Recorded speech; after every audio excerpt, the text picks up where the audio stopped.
just a hack. He's just an absolute hack. And he gets his ass kicked by his teammates every week. It's just, it's terrible. It's just terrible. Welcome to the Believe in NFL Draft Prospect podcast. It is another interview edition, bringing you inside, behind the scenes, behind the curtain for some of the top prospects across college football for 2023 NFL Draft. Of course, is what we're gearing up for, but I have a young man that could also be a part of 2024 if he chooses to exercise the COVID year that it was granted to athletes a couple years ago, obviously when the shutdown potentially happened. And I wanted to bring in Kyle Hergel, who is an offensive lineman out of Texas State, just came off of a fantastic year in his first year at Texas State, made all conference after transferring over from North Dakota.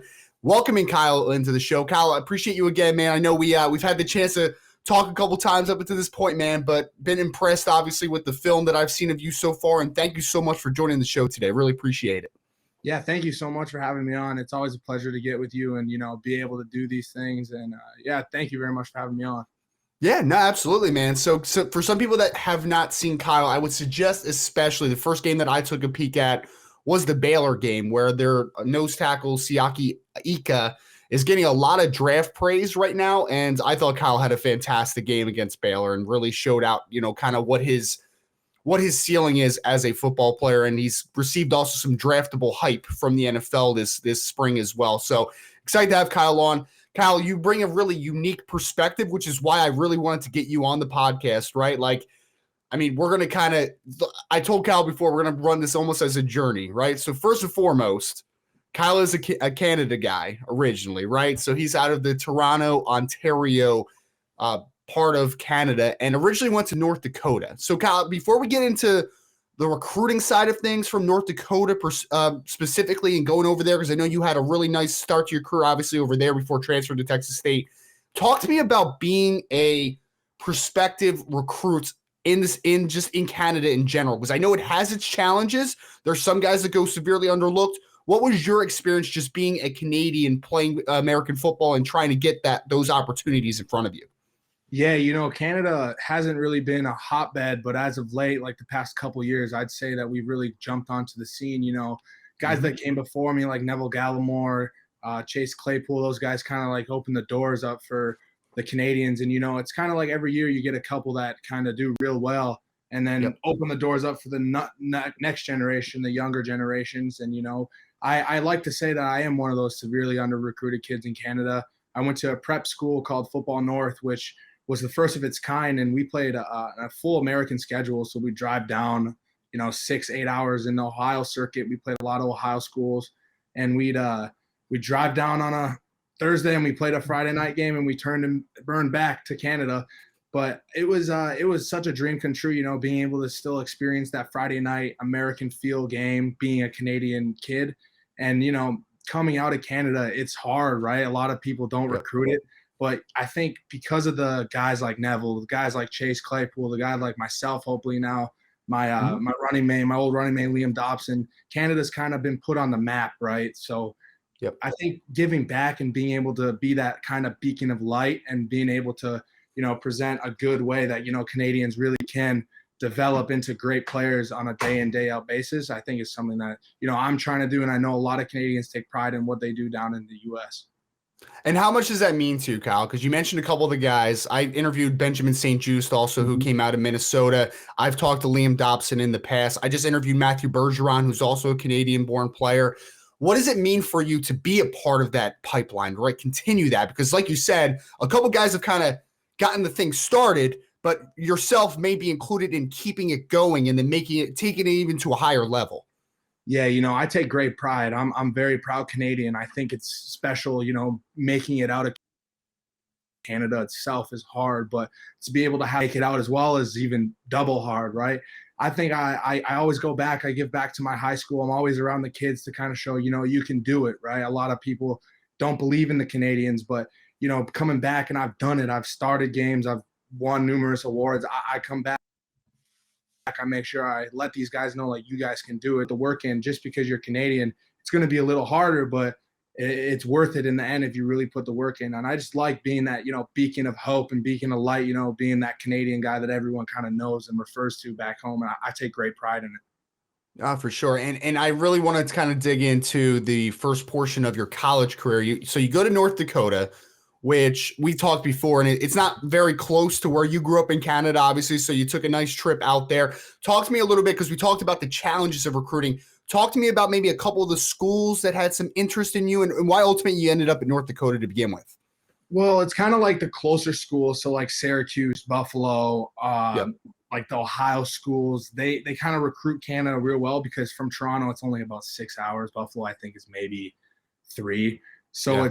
it's easy for them to come down and kind of see us. But North Dakota has always done well with the Canadians in the Midwest, so the Winnipeg area. So I played with Brady Oliveira, Mason players that play in the CFL now, and that are doing really, really good job there. But they did a really good job recruiting the Midwest area of Canada, and they kind of swooped into the Toronto, the east side of Canada, to kind of find myself, and then a couple receivers. One of my old quarterbacks now plays for North Dakota, Quincy Vaughn. So, it kind of started, it kind of branched off. But that's usually how I find, like, anyone recruits Canada. You kind of have a good experience with a kid, and then you kind of go back into the area that, they gave that kid to you. So I think just playing well and just being able to show that you can do it really opens a lot of doors for the Canadians. Yeah, no, absolutely. I mean, I'm also on the recruiting side, so I know, coaches, when they have success in an area, they're going to keep recruiting that area. Like, it makes sense, right? So I totally get that. So talk to me a little bit about the North Dakota career, because obviously you started, I believe, 12 games in 2019, and then you have that COVID impacted year where you end up playing in the spring there. I guess first and foremost, just how difficult was that COVID impacted kind of section of your career? And was that a big factor in maybe testing your opportunities to play at a higher level in Texas State? Well, I think my opportunity, I've always knew that I wanted to play the highest level of FBS ball. And I knew that being a Canadian kid, I didn't get my opportunity in the conventional route, but I think that I made my opportunity by the way I played in the FCS level. I love North Dakota, and I love what they've done for me. I cannot thank them enough for giving me that opportunity. But at the same time, I had dreams, I had aspirations that I wanted to go reach, and I wanted to be able to do that. And I knew I had to do that the way I did. But the whole COVID season, it was different. There was a lot of restrictions. There was a lot of things that, the team and the players had to do a really good job of managing, being able to, jump over a couple leaps and hurdles here and there, right? Being able to adapt canceled games, and then, oh, it's back on, and then, no, it's canceled again, and trying to navigate that whole situation. Well, like, who could have expected that, right? And really, it goes back to the whole vibe of the fall, right? Like, when some of these big FBS programs, they're like, okay, we're playing, but why isn't the FCS playing? You know what I mean? Because we're smaller schools. It was different, the whole spring season. And I think North Dakota did such a good job navigating it to the best of their abilities. And, my teammates that I've been lucky to play with, they did a really good job of being mature student athletes and being able to handle that whole situation with really good due diligence. Oh, for sure. And I obviously I want to get into Texas State a little bit and the transition. You mentioned Liam Dobson already, who of course was at Maine. He ends up going to Texas State. So I know you got to play with him this past season. Was he a big help in determining where you wanted to go? Like, take me kind of through the process of Texas State, how you got in contact, and why ultimately they were the best spot for you. Because you're going, I mean, you went from Canada to North Dakota, and now you're going all the way down to Texas, man. It's a lot. It's a pretty nice, you're a well-traveled guy at this point. Yeah, I've been able to experience some really cool things, going all over the country playing ball. I've been really lucky. But yeah, Liam Dobson was a huge reason why, coming to Texas State. I think some people kind of just click, they have that, what do you want to call, like a good like cohesion with each other, right? And I knew that he was playing right tackle, and I'd have the opportunity to come and slide in at right guard and make that Canadian wall, we called it. So it was something that, we were able to do. And it was kind of cool because talking out, I was hit up by a lot of schools in the portal, being able to recruit that. I thank all those schools. It was a blessing to be able to talk to all of them and be able to build relationships that, that I'll hopefully have for the rest of my life. But at the end of the day, I really gelled with the staff here from the top down. Coach Spav, he's my guy. I'd do anything for that guy. And all my coaches here, Coach Hamilton, my O-line coach, he's a guy that, that slid into the O-line room after our first O-line coach that recruited me, Jim Turner, was, went separate ways. They went to USFL, but he's a guy that I look up to every day, and being able to be in the room with him and get feedback from him and be able to kind of bounce off ideas off each other. it's something that really I cherish, and it's something that helps me and develop my game. And the guys, of course, the guys in the room, that's what makes the O-line, and I think that's what makes our team, right? We got a bunch of misfits, we like to call ourselves, you know what I mean? We got a D2 right tackle, we got an FCS guard, we got a JUCO center, we got another FCS guard, we JUCO guard, and then a little kid from Oklahoma, Dalton Cooper. So, it's just like a ragtag bunch of groups that take pride in what they do, right? And I kind of gelled with that whole mentality because, that's who I am, right? I wasn't that 5-star guy. I'm a 6'2" guard that's 310 pounds, I like that whole underdog chip on your shoulder kind of mentality. And the whole program, Texas State itself, we haven't had the best rap in the last couple seasons, and I cherish the opportunity to kind of come in, slide in, and be, a guy that can help move this program and change this program for the better. Oh, for sure, man. It's really well said. And Liam Dobson's one of my favorite interviews I've ever done, by the way, man. He's a character, man. I remember I'm going off on a tangent for a second, but first time I talked to him, we had to push back the interview like a half an hour because he was finishing up eating some pork butts just off the grill or something. I was like, oh, that's interesting, man. That's some Canadian stuff. I don't know about that stuff. But have you ever seen the picture of us? We did the maple syrup. I don't know if you've seen it. I'll have to send it to you after this, but it got posted around everywhere. Like it was like National Maple Syrup Day, and we were in our jerseys, and we had this big pint of maple syrup. We were pouring it in each other's mouths. Like, it's funny. I gotta send it to you. It's awesome. Please do. His name was the first. You remember the main touchdown when his stomach was out? That was his. Yep. Pick. Yep. So the crop top. Yeah. The Canadians together. So it's awesome. I love it. He's a great man. Oh, I love that, man. And the what you call it, the Canadian Wall was what you called it, right? We were called down here, yeah. So it's funny, right? We were the only we got Oklahoma, Texas, and then just 2 Canadians on the right side of the line. It worked, so it worked well for us. Oh man, that's awesome. I'm glad I was glad to hear that Liam did really well this past season as well. He's a really good football player, and I'm glad that he got the opportunity, like yourself, to play at the FBS level and then to show that he belongs at that level too, and that's kind of leads to my next question, Kyle, is you paint yourself, and I get a vision of you as a player that knows what he's worth and is driving to get to a spot, right? Like I think that you use everything that has happened already in order to get to a spot, right? Like you want to get to a certain level. You got to the FBS level, obviously, and you had a really successful season. Can you just take me through a little bit of your success, and did it live up to your standards? Do you think there's still a higher level you can go? Like, how happy were you just with the performance you had in your first season with Texas State?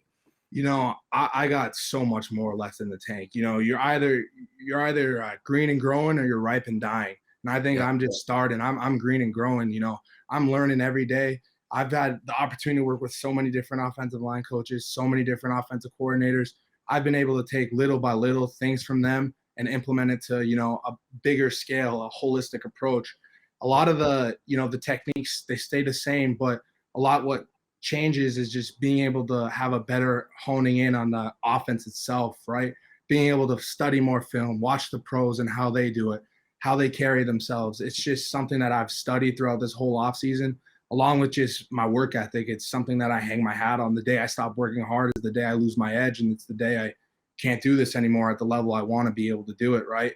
So I think just being able to keep that work ethic and then have good people surrounding me that will hone my game and make it more, educated, more intelligent.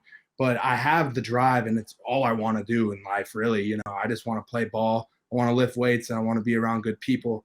And I think it's just something that this year it's going to come together in a special way, not just for myself, but for this entire team. And I'm really, really excited to, showcase my best version of my best self.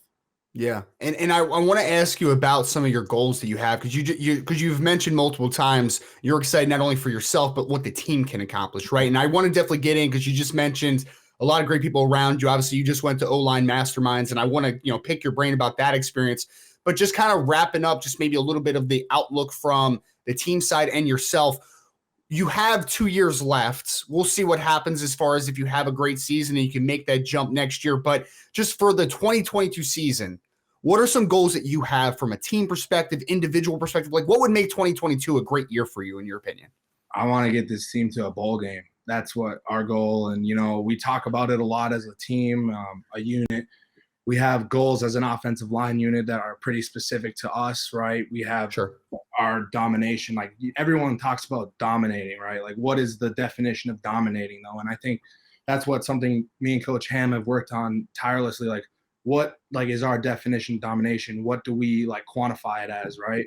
Mm-hmm. And as a team, we want to go to a bowl game. That's something that, we want to get that 6-win mark, obviously more, but we want to be able to represent and show kind of what Texas State has been able to do and kind of get the bad taste of our mouth, right? We've been so close so many years, but we're tired of talking about how close we are. We got to be able to close. We got to be able to finish. And, I think that's something that this whole entire winter, this entire spring, this entire summer that we focused on. And it's something that drives us every day. It's going to be a special year. And, for myself, I just really want to focus on just being the best version of myself every day. I take it day by day, but, I always say last year I got a couple cool awards. I was PFF Honorable All-American. Yep. I was Team of the Week 3 times. I was all Sun Belt this, all Sun Belt that, but my favorite's the next one. I want what's next for me, right? I want to be first team this, I don't want any doubt. I don't want to leave a shred of doubt in anyone's mind about what kind of human I am, what kind of player I am. And I'm going to put it on tape every day in practice, every day in the game. And I just want to dominate the guy across from me and make sure my team's doing what they have to do to get to that bowl game, get to that 6-win mark for sure. And you're doing that, obviously, right? Like you're putting in that work. We talked pretty recently about the O-line masterminds. For people that don't know too much about it, Duke Manyweather, who is an offensive line specialist, and he's also a consultant that works with several NFL teams, pretty much anything that you need to know offensive line play, Duke can help you out with. So he runs an event where there are several NFL players that come, there's college players that come, and it's basically just a meeting of the minds, right? Like you get to talk offensive line play, you get to kind of practically approach different techniques and do all that type of stuff. So Kyle, you got to obviously experience that pretty recently. So can you just take us a little behind the scenes at some of your favorite moments, maybe from the events? Yeah, what an honor that was, just being one of the guys in that room with such great players, being able to just watch how they carry themselves, watch how they interact with, the younger players, the next generation, right? You look at some guys that are Pro Bowlers. Lane Johnson was there, Creed Humphrey, Trey Smith, and then the Hall of Famer, Steve Hutchinson. You got Willie Rofe. We got Olin Kreutz, just Willie Anderson, the best guys at their position, right? The guys that paved the way for what this modern generation of offensive line play is. And just the humbleness that they approached everyone with. Like, they don't know who I am. They don't know who some of these younger kids are, but they made sure that we got the answers that we needed, right? Being able to talk to them and just pick their minds from little things, just stories that they have. I took away a lot, from the mental side of it, being able to listen to some of these guys and these older guys that have been through it and what they've had to go through to just make it to Sundays and, Monday games. It's just something that, it puts into perspective that everyone has these issues, right? It's just a lot of the times you fight through it or you don't, right? And I think it was just an honor to be able to pick their brains just little by little and take away little things here and little things there that is going to show this year. I'm going to use it. I was taking notes all 2 days. I was made sure I took down everything, and I brought it back to my offensive line coach. I brought it back to my team. I brought it back to my O-line guys. We sat down. We talked about it. So I really used it for the most of my I used it pretty much to help my guys out just as much as I did myself. My favorite part about that, Kyle, in my opinion, is the fact that, yes, you're surrounded by a bunch of great players, but to your point, you're getting so many different perspectives because, Olin Kreutz was an undersized center that had to get the most out of his physicality and every ability he has. You mentioned guys like Willie Rofe who were first-round picks, but Lane Johnson was a junior college tight end turned quarterback turned tight end turned defensive lineman at Oklahoma, offensive lineman, crazy stories. Trey Smith fell to the 6th round because of obviously the blood clot issue that he had in his lungs. There's so many different perspectives, which I think is why it unlocks the event, right? It's great to just talk ball and talk technique and talk all that stuff, but it's also for a guy like you that's had a journey, right? Seeing everybody else's perspectives, I feel like it has to be kind of a cool thing to see.